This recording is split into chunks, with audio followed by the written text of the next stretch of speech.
our growth is not in her.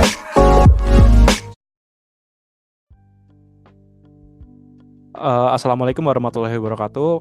Perkenalkan, kami dari kelompok 14 dari kelas B Startup akan melakukan presentasi tentang kiat sukses membina usaha sesuai dengan materi TM14 untuk menyelesaikan tugas kami dalam ujian akhir semester Startup Bisnis dan Manajemen. Lanjut. Berikut perkenalkan, kami izin memperkenalkan nama-nama kami terlebih dahulu. Perkenalkan, nama saya Denny Maulana Subagio dengan absen 2210112175.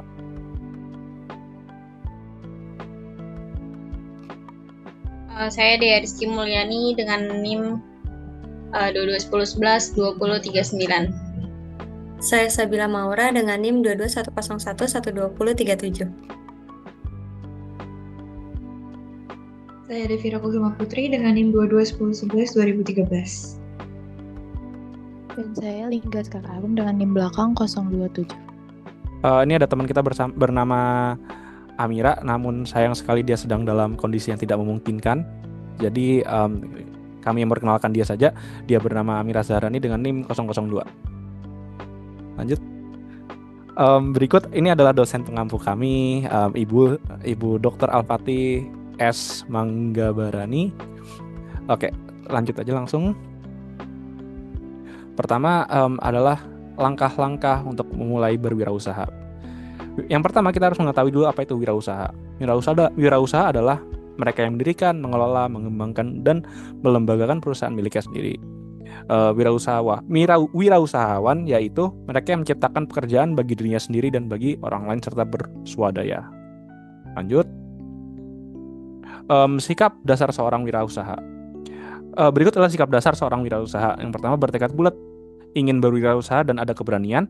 Kedua, kreatif dan inovatif. Ketiga, menentukan jenis usaha. Keempat, mengadakan perhitungan usaha. 5, menyukai resiko yang wajar. 6, memiliki sikap yang positif. 7, mau belajar dari pengalaman. 8, berani mandiri dan mencipta. 9, tahu menilai peluang pasar. Menjadi wirausahawan bukan karena terpaksa dan merupakan pelarian dari suatu kegagalan, tapi perlu tekad yang bulat untuk berwirausaha dan mandiri serta berani menanggung resiko yang wajar. Lanjut. Peluang usaha. Untuk memulai wirausaha harus melihat peluang atau mencari peluang usaha. Peluang usaha adalah keperluan akan barang atau jasa dari sekelompok orang atau masyarakat umum dan atau badan usaha yang belum terpenuhi. Kalau Anda mempunyai keahlian memproduksi satu jenis barang, belum tentu itu merupakan peluang usaha, tergantung ada peluang pasar atau tidak. Peluang pasar adalah permintaan akan jenis produk atau jasa yang belum terpenuhi. Kalau ada peluang pasar 1000, jangan berpikir bahwa Anda dapat wirausaha untuk masuk yang 1000 itu. Sebab peluang 1000 tersebut juga dilihat dan diincar oleh ribuan orang lain di sekitar kita. Ini seperti contohnya Gojek waktu itu. Gojek waktu itu kan melihat peluang usaha di mana ada ojek-ojekan, cuman kita sebagai calon pengguna itu kan ingin yang praktis sehingga langsung mereka mendirikan Gojek, yaitu aplikasi ojek yang berbasis aplikasi. Lanjut. Selanjutnya ada penghambat kreativitas wirausaha. Yang pertama adalah membatasi kreativitas dan inovasi. Kedua, lebih menekankan perilaku birokrasi. Ketiga, mengagungkan tradisi dan budaya yang dibuat tidak ada perubahan. 4, menekankan prosedur baku. 5, memperkecil ketersediaan sumber-sumber yang dibutuhkan. 6, komunikasi lemah. 7, sistem pengendalian rigid atau tidak lentur. 8, menekankan denda pada kegagalan. 9, menghalangi pengambilan resiko. 10, menekankan batas waktu. 11, menyukai satu jenis usaha saja. Lanjut. Nah, sekarang bekal yang diperlukan untuk wirausaha. Yang pertama adalah mengenali diri sendiri, kedua mengenal lingkungan, ketiga mengenal bidang usaha yang ditekuni, keempat kreatif dan inovatif, kelima tahu apa yang mesti dilakukan, keenam tahu mengenai proses dan sistem yang digeluti, 7 tahu apa yang harus dicapai, 8 tahu bagaimana mencapainya, 9 tahu resiko dan cara menanggulangi resiko. Ini semua juga bisa dicontoh juga tadi dari Gojek itu, mereka bisa mengenali diri sendiri. Oh, ini kita nih perlu nih. Kalau misalkan aplikasi ojek, di mana kita bisa jauh lebih praktis dalam naik ojek. Mengenal lingkungan ya tadi juga bisa dicontoh dari Gojek tadi. Kalau lingkungannya ya bisa banyak banget, bisa orang pekerja, bisa anak-anak sekolah dan lain-lain. Bidang usaha yang ditekuni ya tadi bidang transportasi umum, kreatif dan inovatif. Itu Gojek itu belum pernah ada di Indonesia, biarpun di luar negeri sendiri ada Uber, ada Lyft dan lain-lain. Tahu apa yang mesti dilakukan? Ya tadi mengintegrasikan sistem transportasi umum dengan online, tahu mengenai proses dan sistem yang digeluti, Sepertinya itu Gojek itu dalam pembuatan aplikasi itu sudah menyewa berbagai macam orang-orang IT ya, sehingga bisa mendirikan aplikasi yang baik. Tahu apa yang harus dicapai tadi, mencapai integrasi antara online dan dan transportasi umum, eh, dan tahu bagaimana mencapai tadi dengan menciptakan aplikasi, dan yang terakhir tahu resiko dan cara menanggulangi resiko. Ini bisa dilihat dengan adanya asuransi, dan misalkan kalau misalkan kita sedang memesan itu ada tombol SOS kalau misalkan ada emergency. Lanjut. Sebab-sebab kegagalan wirausaha: kurang ulet dan cepat putus asa, kurang tekun dan kurang teliti, kurang inisiatif dan kurang kreatif, tidak jujur dan tidak tepat, keliru memilih jenis usaha, memulai usaha langsung besar-besaran, mulai usaha tanpa pengalaman dengan modal pinjaman, berhitung tanpa perhitungan yang matang. Ini yang harus digarisbawahi itu contohnya itu mulai usaha tanpa pengalaman dengan modal pinjaman. Ini banyak buat kesalahan-kesalahan di mana orang-orang pengusaha itu langsung membuat usaha yang mereka nggak punya pengalaman. Harusnya itu kalau misalkan kita membuat usaha, kita itu harus menyimpan pengalaman dulu dengan bekerja dari orang lain dan lain-lain. Lanjut. Sebab kegagalan wirausaha selanjutnya adalah pelayanan kurang baik, tidak memperhatikan selera konsumen, boros dan penyelewengan belanja, salah menentukan harga jual, usaha dianggap kegiatan sosial, tidak ada pemisahan antara uang pribadi dan uang usaha, kualitas mutu sembarangan, tidak disiplin dalam usaha bekerja. Ini yang saya ingin garis bawahi adalah pelayanan kurang baik. Misalkan kita ambil contoh lagi dari Gojek tadi. Perusahaan Gojek itu tidak akan berkembang seperti sekarang apabila customer service-nya jelek. Ini bisa lihat contohnya, misalkan saya memesan makanan GoFood, tapi ternyata GoFood-nya tidak datang, dan ketika driver tidak bisa di kontak, saya akan melaporkan langsung ke CS, dan CS akan langsung meng-cancel pesanan saya. Oke, lanjut. Selanjutnya akan dilanjutkan oleh teman saya yang lain. Baik, melanjutkan presentasi dari Denny. Selanjutnya ada menentukan jenis usaha. Nah, di sini tuh sebelum memulai usaha, kita tuh harus menentukan jenis usaha yang berdasarkan pada yang pertama itu peluang pasar. Nah, di peluang pasar ini kita tuh harus mengenali di permintaan pasarnya sendiri. Nah, yang kedua itu ada sumber daya alam, yaitu di sini tuh kita harus memanfaatkan sumber daya yang tersedia. Selanjutnya ada sumber daya manusia. Nah, di sini tuh ketersediaan tenaga kerja yang dibutuhkan tuh sangat penting ya untuk menentukan suatu jenis usaha yang akan kita jalankan. Selanjutnya ada peralatan. Nah, di sini tuh kita tuh harus memastikan bahwa memiliki atau dapat mengakses peralatan yang diperlukan. Seperti kalau misalnya kita mau usaha di kitchen, berarti kita harus memiliki suatu peralatan seperti kompor, terus habis itu ada penggorengan dan lain sebagainya. Nah, selanjutnya itu ada prasarana. Nah, prasarana di sini tuh yang berarti itu kayak suatu infrastruktur yang mendukung. Selanjutnya yang lebih penting lagi itu ada modal. Nah, kenapa modal di sini? Karena jumlah modal yang dimiliki atau yang kita dapat peroleh itu sangat menentukan jenis usaha. Tidak mungkin kita mau usaha suatu usaha pariwisata di bidang hotelan, tapi modal kita tuh sedikit. Itu sangat tidak mungkin. Selanjutnya itu ada teknologi. Nah, teknologi yang relevan dan modern itu sangat menentukan jenis usaha yang kita butuhkan. Sama seperti yang tadi Denny sudah jelaskan, bahwa suatu perusahaan Gojek itu perlu adanya suatu teknologi yang lebih modern dan lebih relevan di era digitalisasi ini. Selanjutnya itu ada produk. Nah, di sini tuh apa sih produk yang akan dijual? Nah, misalnya yang tadi Gojek. Nah, Gojek itu kan berarti kan produk yang dijual adalah pelayanan kepada publik. Seperti itu. Nah, selanjutnya yang terakhir itu ada prospek usaha. Nah, di sini prospeknya nih bagaimana? Apakah jangka panjang atau hanya jangka pendek saja? Seperti itu. Boleh di next?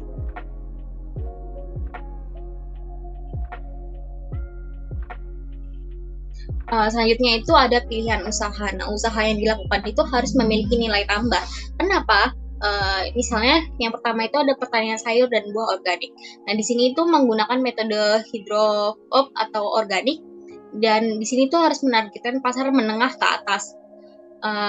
Tidak mungkin untuk kaum menengah ke bawah mau membeli sayuran yang biasanya di pasar hanya 5.000, tiba-tiba karena ini pertaniannya dari hidrofob atau organik itu menjadi 15.000, itu sangat tidak mungkin.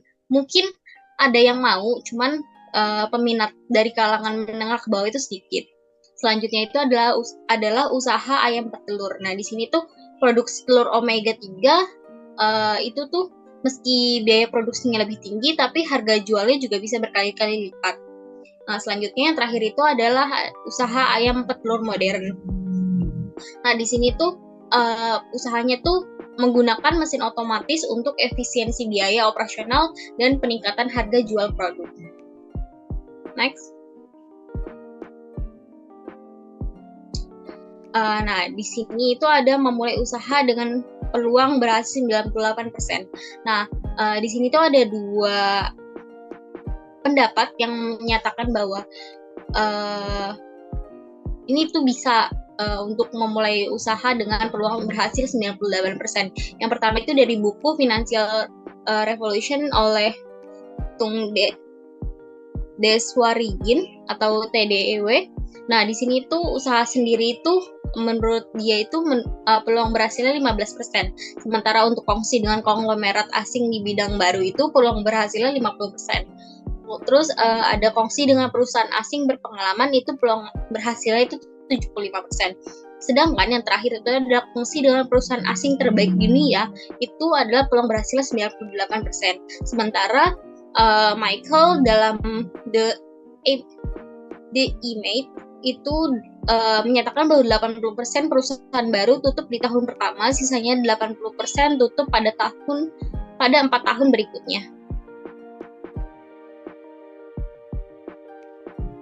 Next. Selanjutnya di sini adalah pemilihan usaha franchise.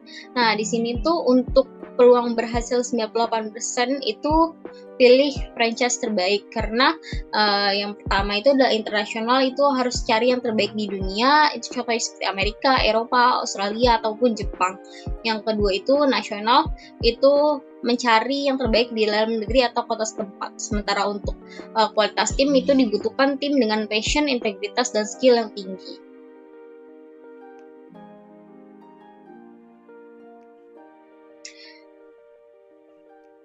Nah, di sini adalah menggali ide bisnis yang menghasilkan. Nah, di sini itu ada menurut Ross Perot itu satu ide bisnis brilian bisa mengubah hidup. Sementara untuk menurut Tung itu beliau menyatakan bahwa apa yang dilihat bisa menjadi peluang bisnis.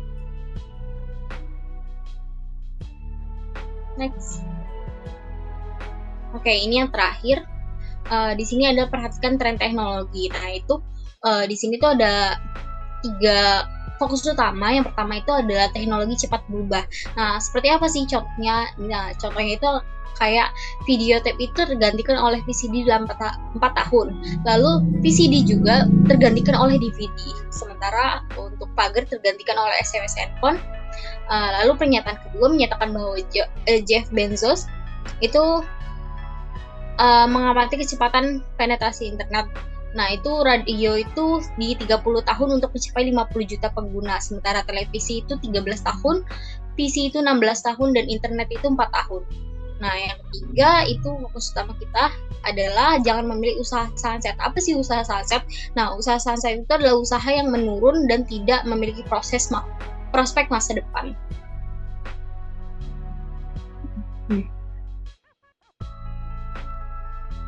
Perkenalkan, nama saya Amira Zahrani dengan NIM belakang 002. Nah, selanjutnya ini ada perhatikan tren teknologi. Jadi, dengan memperhatikan tren teknologi, kita bisa memastikan bahwa bisnis yang kita jalani ini tetap relevan, dapat bersaing, dan juga mampu memenuhi kebutuhan pasar yang terus berkembang.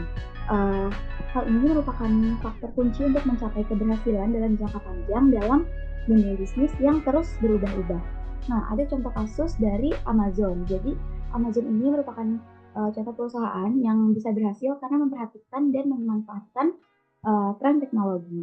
Sebelumnya, Amazon ini cuman sekedar toko buku online, tapi dengan cepatnya berkembang teknologi, kemajuan internet, Amazon ini bisa berkembang menjadi giant e-commerce. Jadi si Jeff Bezos ini, pendiri Amazon, dia memanfaatkan teknologi untuk mengoptimalkan rantai pasokan, personalisasi pengalaman pelanggan, dan memperluas lini produk dan layanan seperti Amazon Web website services. Nah, di slide selanjutnya ini ada kalimat jangan pergi ke sekolah. Maksudnya apa sih? Kalimat jangan pergi ke sekolah ini bukanlah ajakan untuk mengabaikan pendidikan, tapi lebih ke dorongan untuk kita menghargai dan mengutamakan pembelajaran dari pengalaman langsung, keberanian untuk berinovasi, dan kemampuan untuk beradaptasi dalam situasi nyata yang seringkali kita tuh nggak diajarin di sekolah. Nah, ada 2 contoh kasus dari Bill Gates dan Steve Jobs. Jadi Bill Gates ini seorang pendiri Microsoft. Dia keluar dari Harvard untuk melanjutkan perusahaan yang udah didirikan sama dia. Nah, dia ini ngelihat nih peluang besar dalam industri software yang nggak diajarkan di sekolah pada saat itu. Tapi dengan dia keluar dari Harvard, nggak serta-merta dia nggak jadi orang yang sukses. Buktinya dia bisa menjadi orang yang berhasil di dunia nyatanya. Terus yang kedua ini ada Steve Jobs, seorang pendiri Apple. Dia juga salah satu orang yang paling terkenal. Jadi dia meskipun gak menyelesaikan kuliahnya, tapi dia berhasil membangun salah satu perusahaan teknologi paling sukses di dunia, yaitu Apple, yang produknya kita pasti kenal kayak iPhone, iPad, MacBook, dan produk lainnya dari Apple. Nah, oke. Terus selanjutnya mengenai pembagian kue dunia. Pembagian kue dunia ini merupakan istilah yang digunakan untuk menggambarkan distribusi kekayaan, sumber daya, dan peluang di antara populasi global. Nah, populasi aset di dunia ini 50% uang yang beredar di dunia dikuasain sama 1% populasi orang di dunia. Nah, 90% uang yang beredar di dunia ini dikuasai oleh 5% orang, yang dimana artinya 95% orang di dunia cuma menguasai 10% dari uang yang beredar. Nah, terus juga mana sih pekerjaan yang paling aman? Apakah karyawan swasta? Enggak juga, karena usaha gimana pun bisa ditutup. Apakah pedagang? Enggak juga, karena pedagang bisa gagal dalam menjalankan usahanya. Apakah orang yang sudah kaya? Orang yang sudah kaya juga bisa mengalami kebangkrutan. Jadi kalimat gak ada pekerjaan yang aman ini mencerminkan realitas modern bahwa bahkan pekerjaan yang terlihat stabil dan aman bisa terancam sama beberapa faktor. Contohnya kayak faktor ekonomi. Ekonomi kan bisa mengalami fluktuasi, kayak bisa terjadinya resesi atau krisis ekonomi yang bisa bikin perusahaan melakukan pengurangan karyawan atau mengalami kebangkrutan. Faktor yang kedua, kemajuan teknologi. Yang kita tahu kayak teknologi ini kan berkembang pesat banget, otomatisasi, AI. Jadi dengan adanya itu semua, manusia bisa aja digantikan dengan adanya teknologi yang baru, kayak buruh pabrik bisa digantiin sama mesin robot kerjaannya. Terus juga kayak kemarin ada pandemi COVID-19, itu semua sektor usaha kena dampaknya. Jadi nggak ada pekerjaan yang paling aman di dunia ini. Nah, slide selanjutnya ini ada alasan mengapa orang nggak sukses dalam hidup atau usaha menurut Rum Desa Morini. Yang pertama, karena mereka ini nggak punya tujuan yang jelas. Nah, banyak orang nggak menetapkan tujuan yang spesifik dan terukur dalam hidup atau usaha mereka. Jadi, hidup sama usaha tanpa tujuan yang jelas itu jadi nggak bisa punya arah dan motivasi apa yang mau kita capai. Yang kedua, nggak berani ambil risiko. Seringkali orang itu takut sama kegagalan. Jadi takut akan kegagalan ini yang menghentikan seseorang untuk mencoba sesuatu hal yang baru atau hal yang lebih besar. Sukses seringkali datang kepada mereka yang berani mengambil risiko yang diperhitungkan. Terus yang ketiga juga kurangnya komitmen. Yang namanya sukses itu kan pasti butuh komitmen yang tinggi dan dedikasi yang penuh. Banyak orang yang gagal karena mereka tuh nggak punya komitmen yang cukup untuk terus berusaha dan bekerja keras. Terus yang keempat juga nggak punya manajemen waktu yang baik. Manajemen waktu yang baik ini penyebab umum kegagalan, karena orang yang nggak bisa ngatur waktu mereka, nggak bisa gunain waktu dengan efektif, seringkali mereka sulit menyelesaikan tugas-tugas yang penting, jadinya mereka bisa kehilangan peluang yang berharga. Terus ada juga mereka nggak belajar dari kesalahan, mereka nggak punya mental atau pembimbing, juga mereka kurang disiplin, kurang mengembangkan diri, kurang tidak memiliki rencana yang baik, dan juga hidup di lingkungan yang nggak mendukung. Nah, selanjutnya ini ada kemampuan finansial menurut Forbes dan Robert T. Kiyosaki. Kalau menurut Forbes ini, orang yang punya kemampuan finansial yang baik kalau memiliki pendapatan lebih dari 1 juta US dollar per tahun. Kalau menurut Robert T. Kiyosaki, orang yang punya kemampuan finansial yang baik itu orang yang punya passive income lebih besar daripada biaya hidupnya. Apa sih passive income itu? Jadi passive income adalah uang yang bisa kita dapetin dengan kita sedikit usaha atau malah bahkan tanpa usaha. Contohnya kayak pendapatan dari pendapatan sewa, investasi, dividen, pokoknya yang kita nggak perlu bekerja terus-terusan untuk mendapatkan itu. Nah, kalau active income, kebalikannya dari passive income. Jadi dia ini uang yang kita dapetin dengan cara kita bekerja keras dengan aktif. Jadi kita harus melakukan sesuatu kayak bekerja di kantor atau menjual barang untuk mendapatkan uang tersebut. Nah, itu disebut sebagai active income. Nah, selanjutnya ini ada kemampuan finansial menurut Anthony Robbins yang terdiri dari 6. Nah, yang pertama ada financial protection.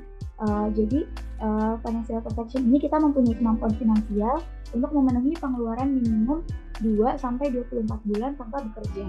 Nah, yang kedua, financial security, kita mempunyai kemampuan finansial tanpa harus bekerja. Yang ketiga, financial vitality, kita mempunyai investasi yang cukup tanpa bekerja untuk bisa hidup dan menghidupi keluarga, sekolah anak, dan biaya entertainment. Terus juga yang keempat ada financial independence, yaitu investasi yang cukup untuk hidup dengan keluarga seumur hidup tanpa harus bekerja. Yang kelima ada financial freedom, kita memiliki investasi yang cukup dan mempunyai kemampuan finansial yang cukup untuk membiayai kehidupan yang kita inginkan. Yang terakhir ini ada absolute financial freedom, yaitu investasi yang cukup, kita mempunyai kemampuan finansial untuk biaya hidup yang kita inginkan sebanyak dan selama yang kita inginkan.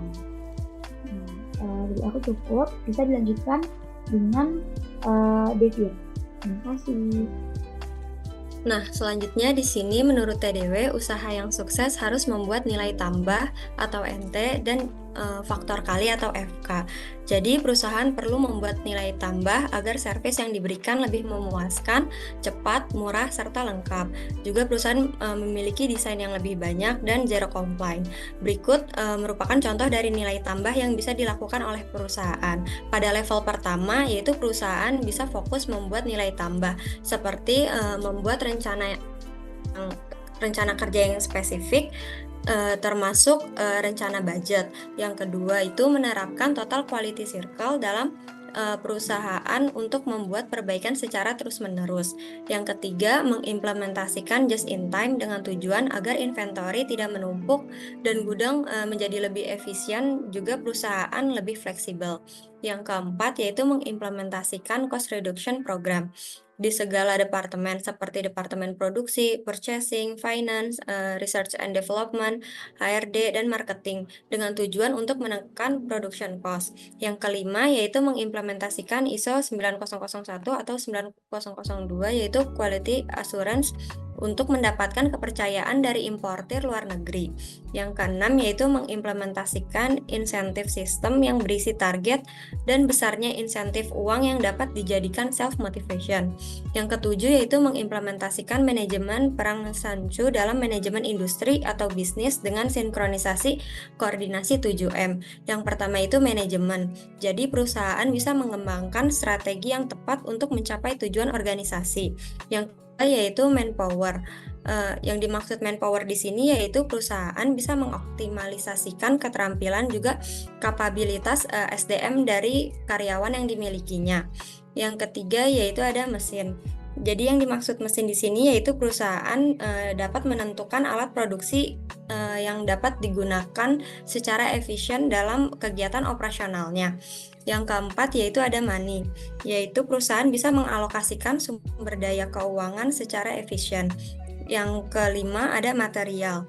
Perusahaan bisa mengelola bahan baku dan persediaan secara optimal. Yang keenam yaitu ada method. Perusahaan bisa memilih dan menerapkan metode produksi yang paling tepat dan juga efisien. Yang terakhir yaitu ada market. Jadi perusahaan bisa memahami target dan juga perkembangan pasar yang ada. Nah, beberapa perusahaan juga menerapkan pelaksanaan bisnis yang mirip dengan manajemen perang Sancu. Berikut teknis pelaksanaannya. Yang pertama yaitu perusahaan harus bisa menilai situasi yang terjadi. Yang kedua, perusahaan harus merumuskan sasaran dan juga strategi. Sasarannya mau kemana dan juga strateginya seperti apa. Yang ketiga yaitu pengkajian strategi. Yang keempat, pelaksanaan strategi tersebut. Yang kelima yaitu pengendalian strategi. Nah, pada level pertama tadi dalam fokus membuat NT yang ke-8 itu perusahaan bisa memberikan gaji tinggi kepada karyawan di bagiannya pada industri yang sejenis. Hal tersebut dilakukan agar terciptanya semangat kerja serta motivasi yang tinggi dan tidak adanya mogok kerja. Yang ke-9 yaitu membangun hubungan yang harmonis dengan para pekerja. Yang ke-10 itu memberikan jaminan hari tua yang bagus untuk menekan turnover pegawai.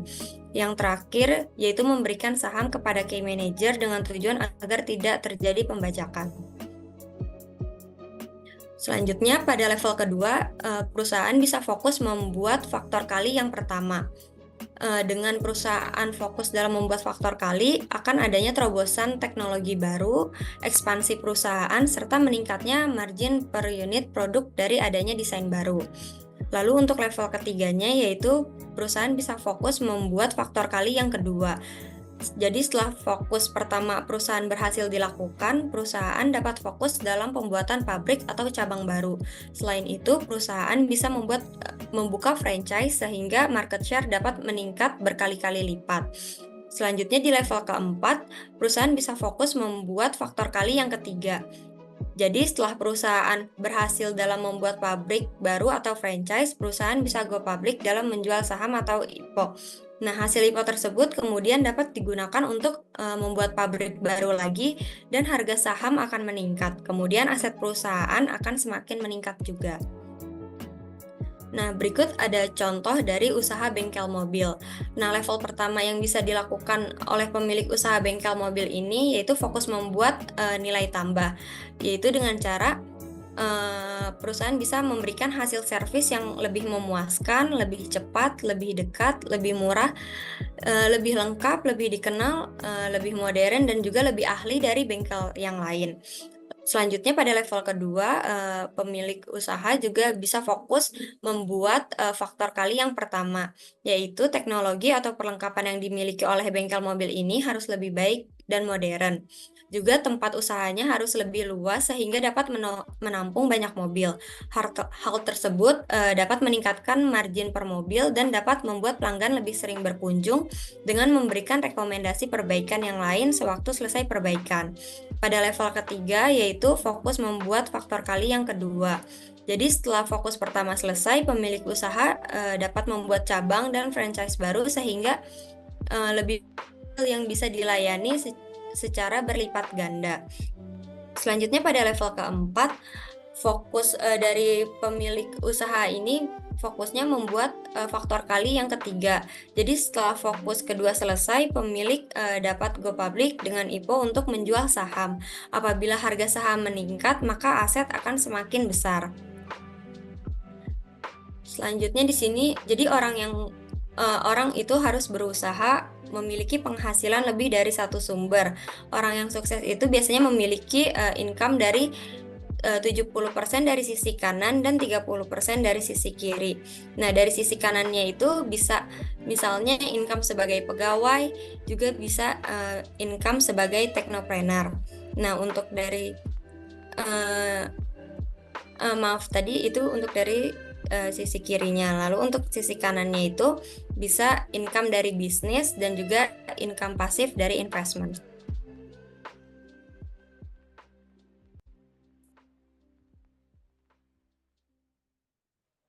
Selanjutnya akan dilanjutkan oleh teman saya. Oke, saya akan melanjutkan presentasi dari Sabila sebelumnya.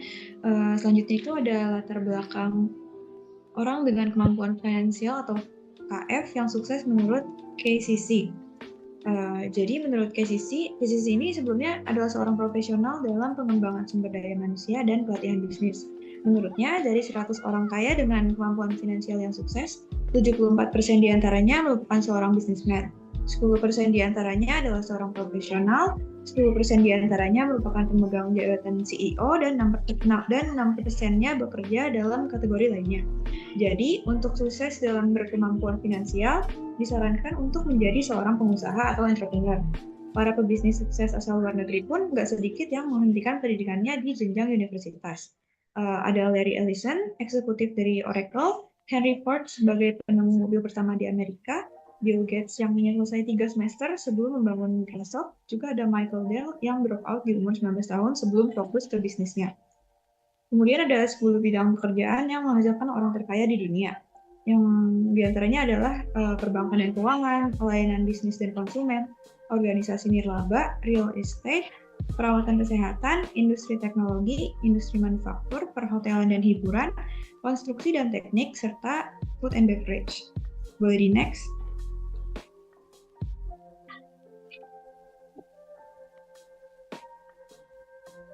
Nah, jadi ternyata nggak hanya pengusaha luar negeri aja nih, tapi juga ada sejumlah pengusaha Indonesia yang sukses mencapai kemampuan finansial tanpa menjalani jenjang pendidikan di universitas.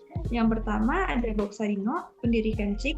Kemchik ini adalah supermarket dengan target pasar masyarakat menengah ke atas yang menjual produk dan layanan impor dengan suasana yang aman dan nyaman. Lokasinya ada di 3 tempat, yaitu ada di Kemang, Pacific Place, dan Pantai Indah Kapuk. Jadi awalnya Bob Sadino ini menjual telur ayam secara door-to-door kepada para ekspat. Setelah mendapat respon positif, Bob Sadino mendirikan toko bernama Kemchik dengan mengambil kata dari tempat usaha pertama kali didirikan, yaitu di Kemang, dan Chik sebagai nama bisnis awal Bob Sadino, yaitu jualan telur ayam. Di sini ada quotes yang kami ambil dari Bob Sadino, yaitu, setinggi apapun pangkat yang Anda miliki, Anda tetaplah karyawan. Sekecil apapun usaha Anda adalah bosnya. Yang kedua ada Sudono Salim, yaitu pendiri dari Salim Group. Perjalanan karir Sudono Salim dimulai saat ia bekerja di pabrik kerupuk di daerah Kudus. Selama beberapa tahun, ia sudah sukses menjadi supplier cengkeh dan tembakau di kota yang sama, yaitu di Kudus. Selain itu, Sudono Salim juga pernah terjun di industri tekstil dan menjadi pemasok logistik militer. Nah, pada tahun 1972, Sudono Salim mendirikan Salim Group yang menjadi induk bagi perusahaan-perusahaan yang dimilikinya. Yaitu ada Indofood, Tugasari, BCA, ini sebelum dijual. Kemudian ada Indomaret, Indosemen, Indomobil, dan Hak Waralaba KFC Indonesia. Kemudian quotes yang kami ambil dari Sudono Salim adalah, bisnis yang sukses adalah bisnis yang memberikan manfaat bagi banyak orang. Yang ketiga ada William Suryajaya, yaitu pendiri Astra International. Saat berusia 19 tahun, William memutuskan untuk meninggalkan pendidikannya dan memilih menjadi seorang pedagang kertas dan mencari pengalaman dengan melakoni bisnis lainnya, dari bisnis kain tenun hingga bisnis hasil bumi milik mendiang ayahnya. Kemudian pada tahun 1957, William bersama adik dan kenalannya mendirikan PT Astra. Nah, awalnya PT Astra ini merupakan perusahaan yang bergerak di bidang perdagangan umum, seperti ekspor-impor hasil pertanian, sebelum akhirnya melebarkan sayap ke industri otomotif. Dari kisah hidupnya, quotes yang kami ambil adalah, mewarisi uang dalam jumlah besar bukanlah prasyarat sebelum membangun perusahaan yang tahan lama. Boleh di next.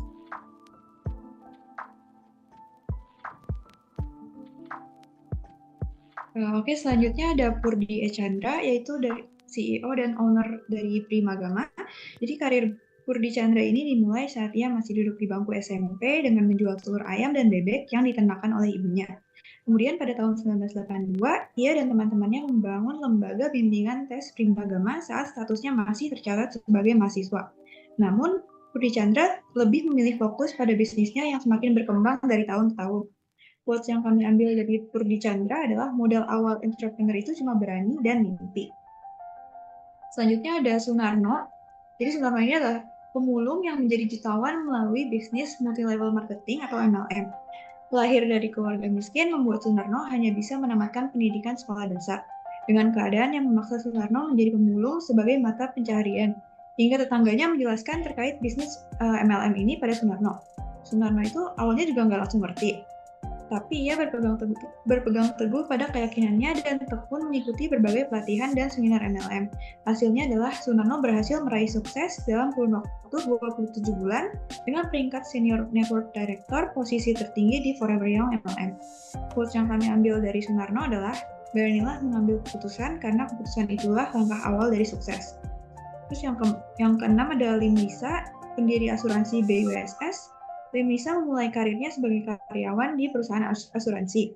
Ketika bekerja sebagai karyawan, Lim Lisa melihat peluang yang besar di industri asuransi, hingga ia mendirikan perusahaannya sendiri, yaitu Bangun Usaha Sukses Sejahtera pada tahun 2005.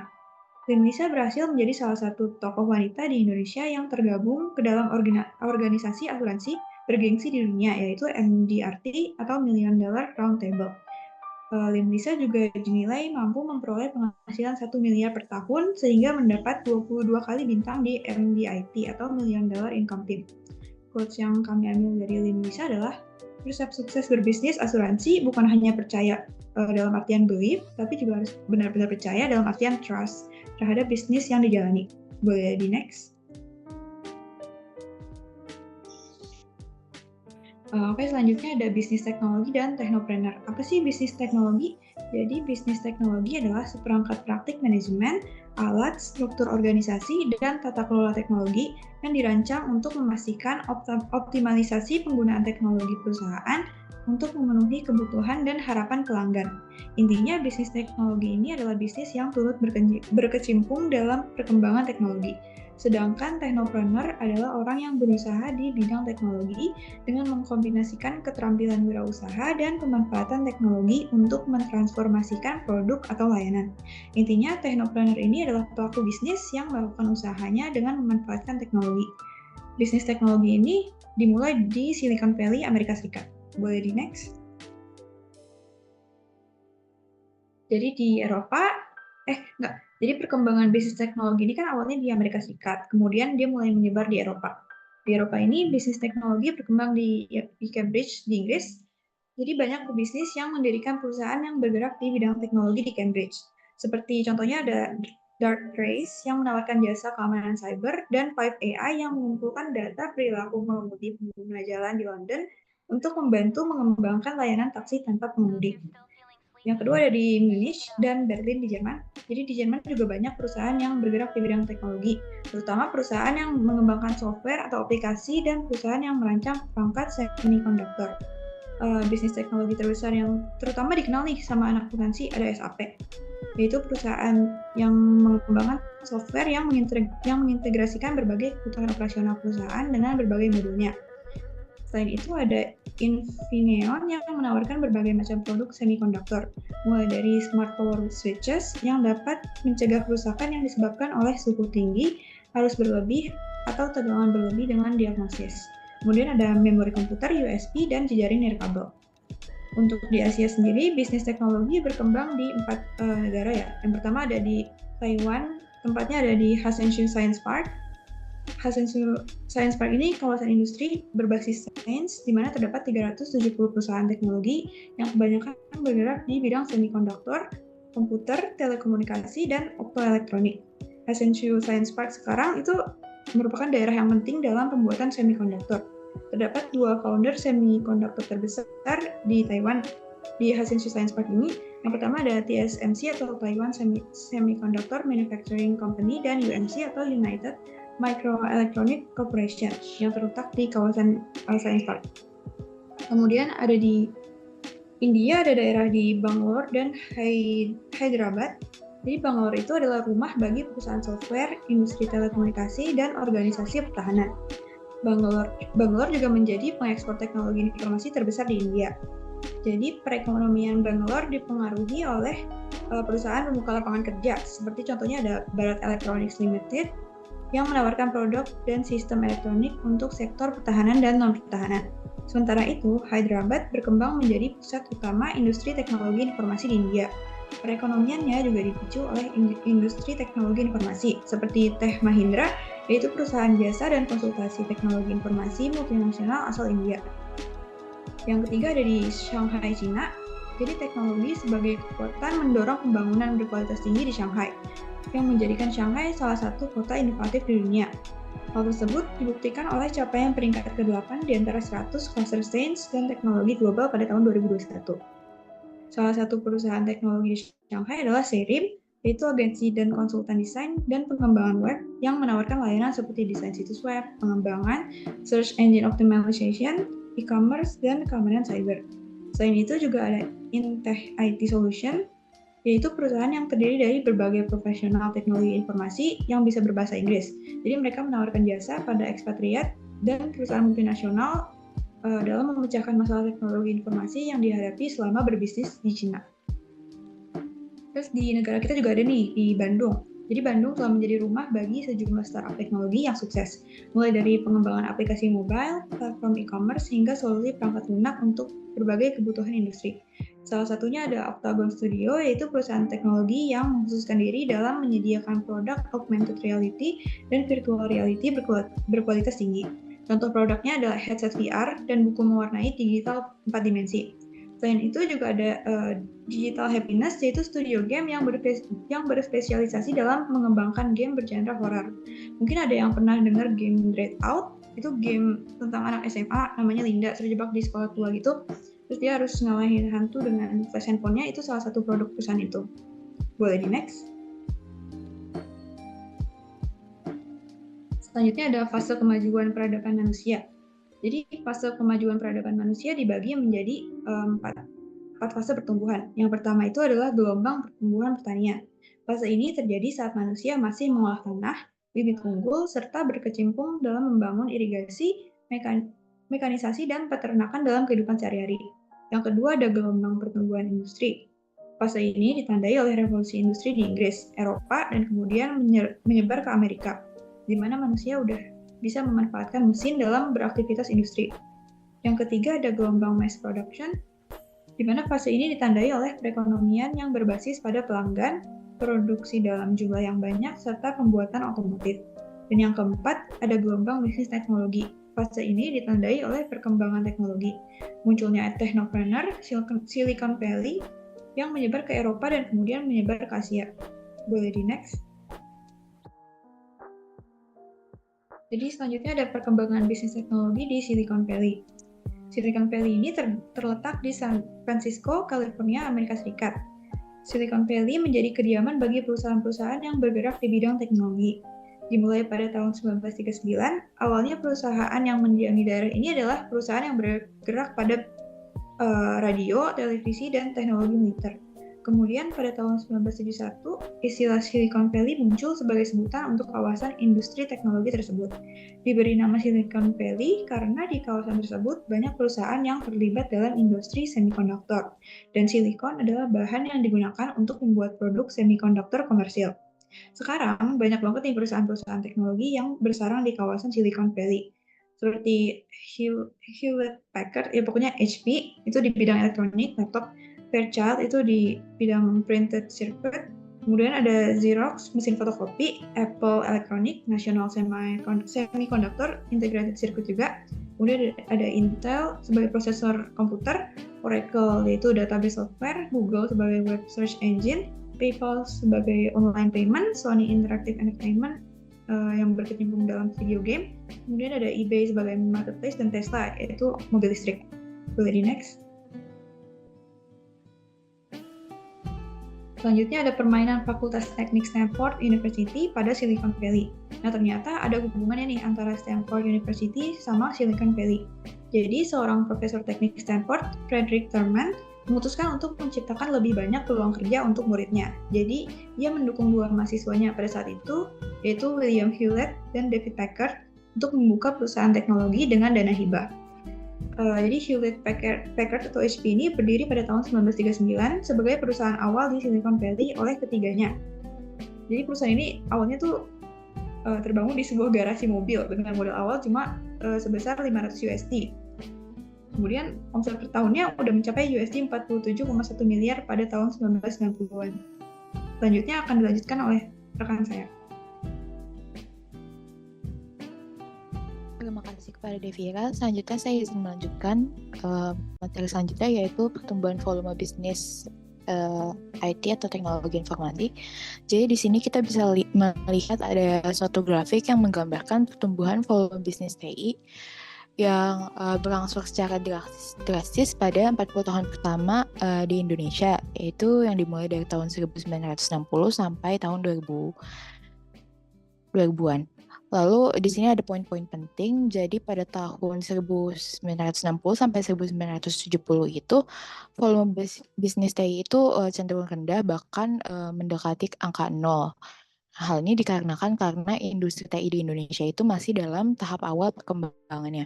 Lalu pada tahun 1970 sampai 1990 itu sudah mulai mengalami pertumbuhan meskipun masih secara perlahan-lahan. Lalu di sini kita dapat melihat pada tahun 1990 sampai tahun 2000-an itu sudah menunjukkan pertumbuhan yang signifikan yang bisa kita lihat dari kurva ini udah mulai naik secara lebih curam. Yang ditandakan oleh adanya adopsi teknologi yang semakin cepat dan luas, terutama di Indonesia. Untuk rinciannya itu pada tahun 2001 sampai 2010, volume bisnis TI itu mengalami pendapatan sebesar, yang pertama 2001 itu sebesar $1 triliun, lalu 2005 sebanyak $1,4 triliun, lalu 2002 sampai 2010 itu sebanyak $15 triliun. Boleh di next.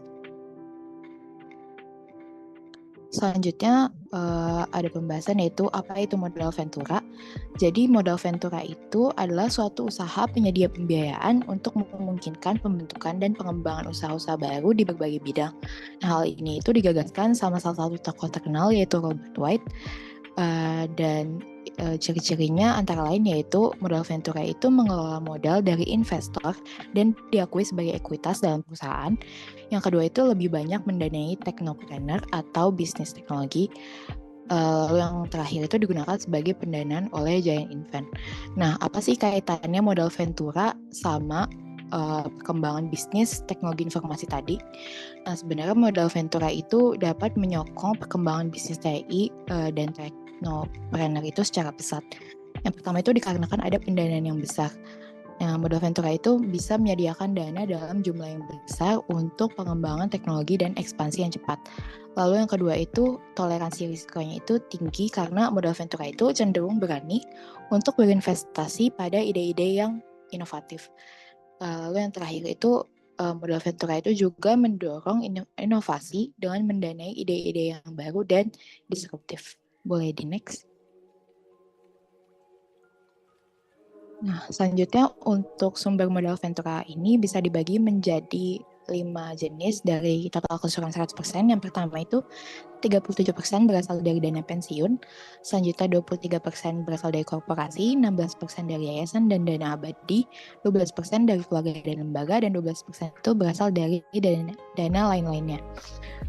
Nah, modal ventura ini bisa memberikan bantuan kepada perkembangan bisnis teknologi tadi tersebut dibandingkan bantuan dari pendanaan tradisional, misalnya oleh bantuan pinjaman bank, karena bank itu sendiri cenderung tidak mau untuk mengandalkan atau istilahnya untuk berinvestasi kepada peluang bisnis yang risikonya itu masih sangat tinggi, karena bisnis TI sendiri itu mengandalkan adanya pinjaman yang tinggi kan, maka dari itu bank itu enggan untuk mengambil risikonya itu. Nah, sedangkan modal ventura itu berani, seperti yang tadi saya sudah sebutkan di slide sebelumnya, modal ventura itu cenderung untuk lebih berani untuk mengambil risiko yang lebih tinggi dan ide-ide yang lebih inovatif. Maka dari itu, bisnis teknologi informasi itu harus mengandalkan modal ventura. Boleh di next.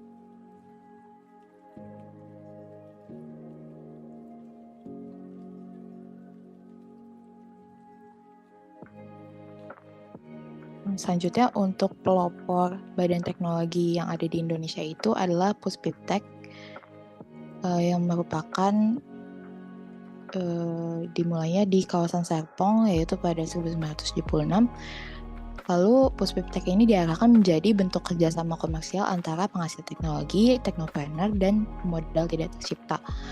Nah, badan teknologi ini diharapkan untuk berkembang di Jakarta Barat dengan adanya bantuan atau support dari Puspiptek, UI Depok, ITI, Jerman Center, dan Lipo Karawaci sebagai kawasan pengembang TI-nya. Lalu di sini Puspiptek itu beroperasi sebanyak 26 laboratorium dan 1 LPND sebagai inkubator bisnis di bawah pengawasan dari Kementerian Riset dan Teknologi.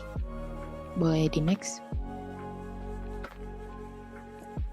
Nah, selanjutnya proses tercetaknya teknopreneur ini sebenarnya mengalami peluang besar dari atau pengaruh besar dari lulusan dari Fakultas Teknik ITB atau Institut Teknologi Bandung yang dikarenakan Fakultas Teknik ITB ini sudah menerapkan kurikulum yang menggabungkan antara academic science dan corporate science, dan dari input itu menghasilkan output yang berupa sarjana yang tangguh dalam penelitian dan berani mengambil risiko usaha yang juga bisa disebut sebagai teknopreneur sendiri. Nah, mengapa sih sebagian besar entrepreneur ini kebanyakan berasal dari lulusan ITB? Hal ini dikarenakan sejauh ini memang baru ITB yang mengembangkan kurikulum gabungan tadi antara academic science dan corporate science ya. Boleh di next. Selanjutnya untuk North Bandung Valley yang merupakan embrio dari Badan Teknologi Informasi. Nah, jadi konsep awalnya itu North Bandung Valley itu direncanakan sebagai pusat pengembangan teknologi informasi di Indonesia. Nah, North Bandung Valley ini merupakan suatu inisiatif pemerintah yang pada tahun 1996 DEPERIN atau Departemen Perindustrian meluncurkan Indonesian Electronic Acceleration Strategy dengan target yang ambisius yaitu ekspor elektronik senilai 40 miliar USD dalam jangka waktu 10 tahun. Nah, dari strategi tersebut dikembangkan lagi menjadi strategi yang lebih terpadu dengan membentuk BHTV atau Bandung High Tech Valley. Tetapi pembentukan atau terciptanya Bandung High Tech Valley ini belum dapat terjadi dikarenakan adanya faktor ekonomi makro yaitu adanya krisis moneter pada tahun 1998. Jadi ini merupakan suatu upaya awal Indonesia untuk membangun ekosistem teknologi yang kuat. Namun karena tadi ada faktor eksternal yang merupakan adanya peristiwa krisis moneter 1998, jadi belum dapat terlaksana. Boleh di next. Nah, berikut ini adalah contoh teknopreneur yang ada di Indonesia. Jadi yang pertama itu adanya suatu organisasi yang dinamakan Bukaka yang didirikan oleh Fadil Muhammad yang menghasilkan produk macam-macam seperti mesin aspal jalan, pompa pengeboran minyak, belalai airport, mesin giling, dan juga mobil pemadam kebakaran. Yang kedua itu adanya lembaga yang menamakan Medco Energy yang didirikan oleh Arifin Panigoro. Dan Medco ini menghasilkan produk berupa pengeboran minyak, eksplorasi minyak, dan produksi minyak mentah. Lalu yang ketiga itu ada lembaga yang didirikan oleh Abu Rizal Bakri yaitu Bakri Brothers. Bakri Brothers ini produknya itu berupa pabrik pipa baja, pengecoran baja atau metalurgi, dan yang terakhir itu telepon seluler. Nah, di sini juga ada salah satu tokoh penting yaitu Bapak B.J. Habibie yang juga dikenal sebagai Bapak Teknologi Indonesia. Nah, Bapak B.J. Habibie ini memang sudah terkenal akan hasil karyanya yaitu berupa pesawat terbang dan helikopter. Salah satunya itu yang paling dikenal adalah pesawat N250 Gatot Kaca. Nah, penerbangan dari pesawat ini yang merupakan 10 Agustus itu juga ditandai sebagai Hari Kebangkitan Teknologi Nasional dan telah mendapat pengakuan dari kancah internasional. Ready next? Ini merupakan referensi yang telah kelompok kami kutip dalam pembentukan PPT-nya.